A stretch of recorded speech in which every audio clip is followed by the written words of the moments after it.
Hey, what's up? I got some Riftbound content for you guys. My name is Tempo. I've played a ton of Legends of Runeterra, even hitting rank 1 multiple times on the America server and top 32 in seasonal tournaments, and I will be your guide to Riftbound. I have a bunch of videos I want to cover for the new League of Legends physical card game, but I wanted to start with some discussion videos of what I've learned so far playing Riftbound and comparing it to Legends of Runeterra.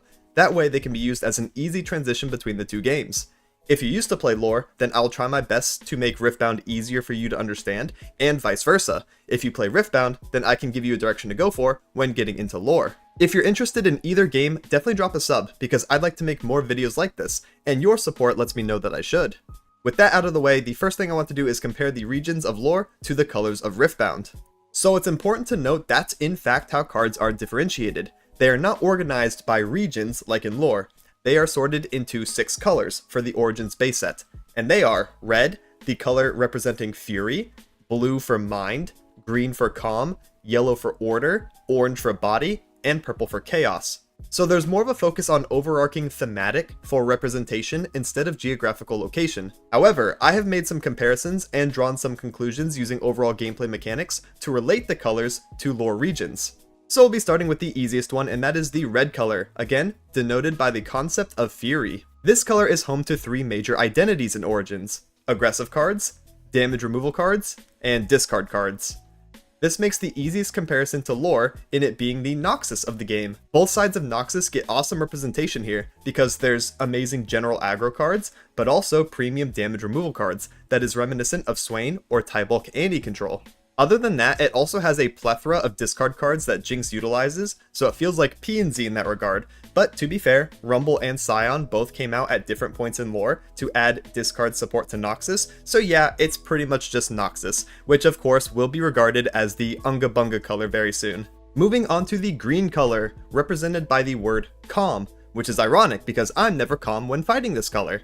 Very simply, the major theme is Ionia. Now that may either excite you or terrify you, and let me tell you, if you're scared, that is valid, because it has the typical defensive utility you'd expect from Ionia, including the unique identity of being the deny or counterspell color. It also has a healthy amount of draw and buffs to make it self-sufficient, and borrows a minor theme from Targon since Leona is also in this region, so there's some stun synergy cards for her as well. Moving on to the blue color, represented by the concept of being big brain. This color has a variety of removal cards, tons of innate draw, and cards that synergize with casting spells. It's definitely a value and utility based color. It's like if Bandle City and P&Z had a baby, and then stole Quicksand from Shurima.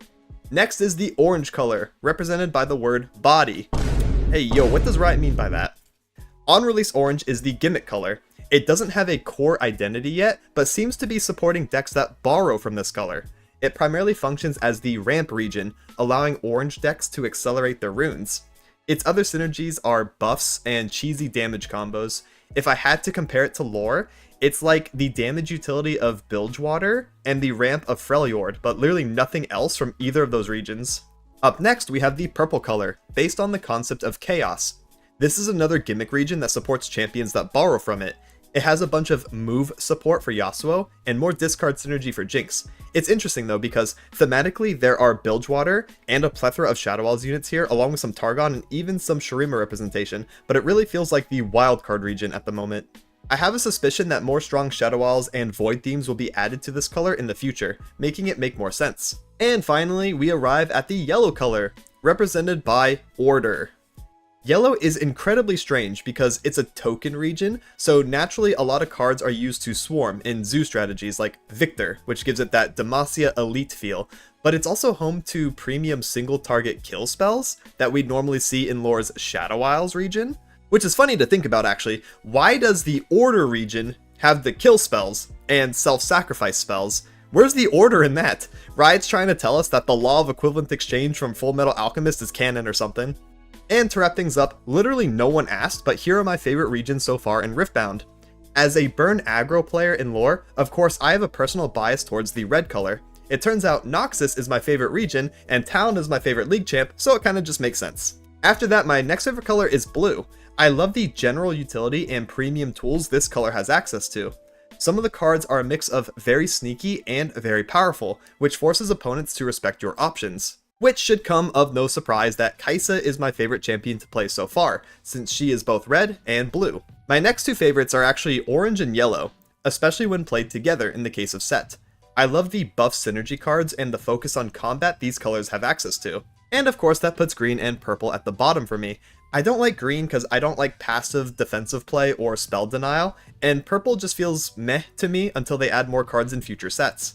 And that's it for this one. Extra shout out to the patrons on screen. Much love and thank you for supporting. So yeah, to wrap things up, red equals Noxus, green equals Ionia and some Targon, blue is Bandle and P and Z, orange is some Bilge and Freljord, and purple's random, and yellow's Demacia and Shadow Owls. Which color suits your playstyle the best? Let me know in the comments below. I'd love to hear your thoughts and opinions. I read all the comments and there's more I want to cover, so I'll be making more videos soon. With that, please leave a like to support the content. I also stream on Twitch, check me out over there for live gameplay. I plan on doing community Riftbound tournaments in my Discord server as well, so feel free to join to catch those events, and when I go live or post videos. Thank you so much for watching, and have a good one. Laters!